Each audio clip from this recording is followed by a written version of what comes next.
everybody. This is Darren Dunlap with the Fargo-Moorhead West Fargo Chamber. We are ready to roll with our brand new video member spotlight, and I'm so honored today to be joined by the Mayor of Horace, Corey Peterson. Corey, how are you today? I'm doing well. I'm just enjoying the background photo that I've got here. Wish I was there right now.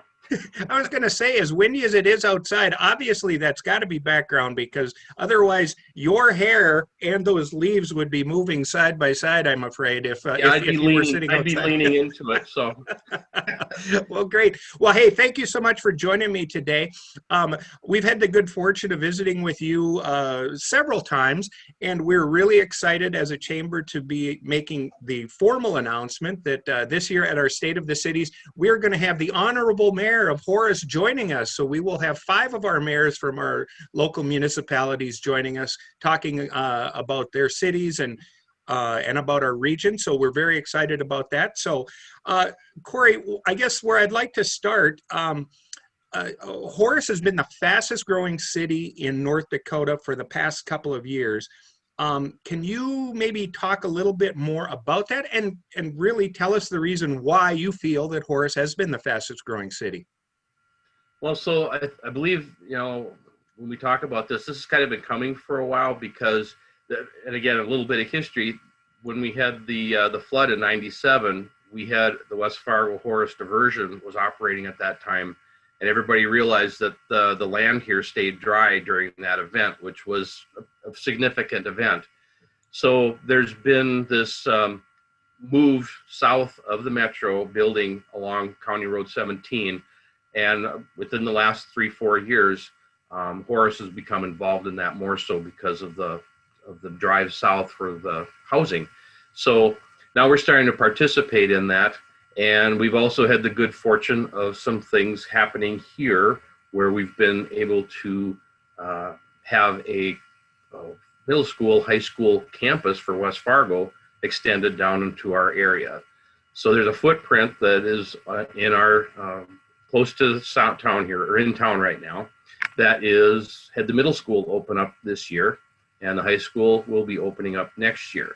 And the people have known about this for a while. There was a bond referendum that was passed. So, I mean, they know that there's a new school and middle school coming. And that also, as we've noted throughout the metro area, when you build a new school, they will come. And that's been kind of what it looks like is going on right now. Plus, again, we have dry land. There's areas around us that can't say that. They would be more likely in the floodplain at this juncture. So we have the dry land and we have a very good school district. I mean, it's just a prime area for development right now. Corey, we're going to touch on that a little bit more, but I guess I'd like to maybe visit with you specifically on the growth. Do you happen to have any numbers about, I know that there were some building permits that we talked about like a year or two ago, and it's just been astronomical, the amount of permits that have gone on in the Horace city limits. And I was hoping that maybe you could touch on that a little bit. Sure. So I'd say like 4 years ago, if my memory is correct, we had like around 20 permits, and it's kind of gone up ever since. So like 3 years ago, we were at 40. A couple years ago, we were at 75, and this year we're on pace for 120. So, I mean, the trajectory is there. And along with that, comes all the pluses and minuses. Having all that growth at such a fast rate is great, but you also have to make sure you handle the infrastructure and make sure that you have the capacity to handle those metric rises in housing and things like that too. So there's the challenges, there's the pluses and minuses that go along with a growing city like that, and that's something that we're addressing as we go along here when you have this type of metric growth. You did briefly touch on the diversion and the floodplain, especially for part of the reasons for the growth, but I was hoping maybe you could expound on that just a little bit, and talk about how the diversion funding and Horace being outside of the floodplain, how has that really impacted the growth? Well, what's really that's gone on is that the developers obviously were paying attention to where areas got wet during a flooding event, and they understand where it is, and they were watching and waiting basically to see how that was going to go. One of the things that we had a limiting factor here in town was we have lagoons that we're working with, and they have a specific capacity. So at some point here, we have to either expand the lagoons or have our own wastewater treatment plant or go to another possibility. And one of the other possibilities was Fargo having their wastewater treatment facility that was set up. And when we talked to them, it was set up they could handle everything we could throw at them. So that's when we start getting into this regional partnership and working with other entities, because it really wouldn't make sense for us to spend all that money on a wastewater plant. So that was part of this collaboration. And I think that was what the developers started seeing, is that we're working with other entities to be able to make these types of things happen. And then that helps also with the development, because then they're not limited on a capacity. We can actually work with them and have the amenities that they need when we work with our partners. Corey, you had one of the things that I read in an article not that long ago, and I asked you about it, and you were a little sheepish about it. One of the things that we had read was that per capita, the citizenry of Horace has the largest income rate in all of North Dakota. Now, I know that mayors get paid a whole heck of a lot in this area, so I'm sure that you're really bumping that up. But Yeah. I guess I'd like to get your feedback on the fact that Horace has the largest income base. Yeah, it was something we didn't realize until it was pointed out in a national publication that we have the highest per capita income in the state of North Dakota. And again, it's something that was kind of a surprise to us. We didn't realize that was something that was going to get published, but it was an interesting statistic, and so there's a lot of, it's an interesting statistic that gets brought up every now and then. I guess we don't make too much presence known about it, just because I guess it's a statistic that is presented. But I know there's a lot of people that work in the tech industry that live out here, in the medical community live out here. Some of them obviously are going to have higher salaries. So, I mean, it does make sense. It just never really, we never really realized it until a publication came out about it. Yeah. So it's good news, but not, it's a North Dakota thing. We're just not going to brag about it, but Right. it is out there. All right. It is out there. Yep. It is what it is, right? Cool. Well, Corey, you had talked about the collaboration with the city of Fargo for the water treatment, the sewage. And then also on the West Fargo side, of course, with the middle school and the high school that'll be opening next fall. So how are you seeing the collaboration with our other municipalities, and where does Horace fit in that regard? Well, that's been the thing too. We've done our due diligence is trying to get together and work with the Metro, because I know, we're part of the Metro and we're a growing community, and we want to be able to work with everybody in the Metro. So, I mean, I've spent a lot of time working with the school district, having conversations with West Fargo Mayor Bernie Gardis, and obviously with Tim Mahoney. We've had a lot of conversations about many different aspects, because we are a Metro player. We are getting involved in all the different aspects of the Metro. We're in MetroCog in that realm as well. So it's just becoming a part of the Metro, and this is like the natural progression, making sure that we're in contact and that we're keeping everybody abreast of where we're at and vice versa. So we have this collaboration going on. One other thing that I wanted to touch on, you had talked about the Cheyenne diversion that was very impactful to Horace. So with the Red River diversion, how will that impact the growth of Horace going forward as well? Right. So that's going to be, coming an ongoing event here as things get ramped up. What we're anticipating, I mean, there's going to be an awful lot of workers that are going to be in the area from what we've been told. So, I mean, that's going to kind of change the dynamics of the town, where you have workers in the area at that level.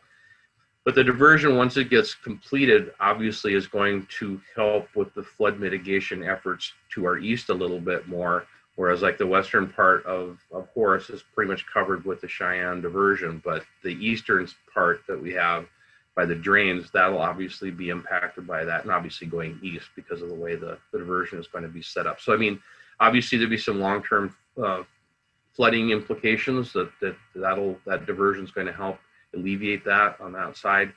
So, and obviously being the diversion is in the Horace area, it impacts us. So, but it's a metro-wide project. So that's part of the deal. We are working with the Diversion Authority on different aspects of that as it comes together here as well. You know, Corey, it's very interesting to me. You know, I guess maybe what we've been focusing in on a little bit is the residential, just because of the schools growth and things like that. But that's not the only thing that is growing out in Horace as well. There's a lot of commercial space that's coming available and that you've got plotted out. So I guess I'd like you to, as we wrap up today, I'd really like you to kind of talk a little bit about that. And you know, when you touched on the fact of, you know, doing the, you know, the internal work, getting the, you know, streets and sewers and water and all of that sort of thing that you need to get taken care of. Where do you see, you know, this is, now you're starting your 5th year as mayor? Yes, 5th year. Well, are you anticipating 5 more years of growth like you've seen in the last 5? Well, according to what we've been, what some of the statistics that we have seen, and when we've talked to some demographers, when we were talking about how this was going to work with the school, because we had to do some, you know, planning ahead of time, they don't really see a slowdown for quite some time. You know, 5 to 7 at least, probably at some pace like this that'll be ongoing. So, you know, getting back to what you're talking about businesses, Horace has been a bedroom community for quite a while now. I'd say probably since around 96 is when it kind of got going with some of the developments that turned it into what I'll call a bedroom community. So in a bedroom community, being you're close to a metro area, there isn't a lot of businesses. I mean, you have some, but I mean, you don't have a lot. And so like currently our ratio in town here is something like 92% residential, 8%, you know, commercial. That's very out of alignment with what, you know, you're supposed to be. But again, we were set up as a bedroom community. However, we're not getting there anymore. We're going to be turning into a little bit larger city than just a town. And that's going to happen over time. That's not going to be an overnight, but you have to plan for that. We also know that to get businesses to come down here, we have to have a certain amount of rooftops. I think we're getting there now. There's always been a talk of somewhere around 3,000 rooftops in town here, or population wise, along with the rooftops. That's what we're looking at. We're already there. We're at 3,100 right now. And with the growth rate that we're going to be adding on a lot more people and homes in town. So now when we're going to start working our economic development group that we have going in town here, we started this recently, and now we're going to be probably kicking it up a little bit more now that we have some areas that businesses can come into. And start promoting the town a little bit more. We've always been kind of under the radar and kind of off the grid a little bit, but now that we're actually becoming a player in the metro and working with the metro in other various aspects, this would be another one that would kind of just bleed into working with the economic development angle, because we do have some other amenities to offer down here as well. Absolutely. And of course, everybody knows Big Irv, so that's we have that icon right here in town. So yes, indeed, we'll use that to our advantage as well. And dang it, we got to get bean days back. We got to get this COVID thing taken care of so that we can have bean days back out at Horace. Hey, we did have bean days this year, though. That's something we wanted to do. We had it. We got rained out in the afternoon. Okay, but we still had a parade, and I think we had more people there than we've had in a long time. And most everybody was masked up, and I don't know about the social distancing, but everybody was masked up, and the kids had fun getting their candy. I don't know. It was a good time. Everybody seemed to enjoy it. Everybody got out of the house for a little bit of time to see their neighbors again, and I don't know. I think that was fun. That's great. Yes, I think everybody is getting sick of being cooped up and that sort of thing. Not everybody has that beautiful backdrop that you have back there. And I thought I saw a deer walk across there just a minute ago. I'll have to look again. Well, Corey, I want to thank you so much for giving us an update on Horace. We're very much looking forward to hearing from you and what's going on with the City of Horace during our State of the Cities event in January. And we are so glad to have you as part of our metro area, and the growth that is being experienced with Horace is obviously is great for everyone within all of our communities. So on behalf of the Fargo-Moorhead West Fargo Chamber, we want to congratulate you on the growth, the wonderful leadership, and your team that you've got working in the City of Horace. And I'm going to look forward to seeing you very soon. Maybe we'll swing into Big Irv sometime here soon, and we can catch up a little bit. Absolutely. Appreciate the kind words, and I'm looking forward to working with the Chamber as well. Thank you very much. All right. Hey, thanks a lot, Corey. Yep. Bye-bye.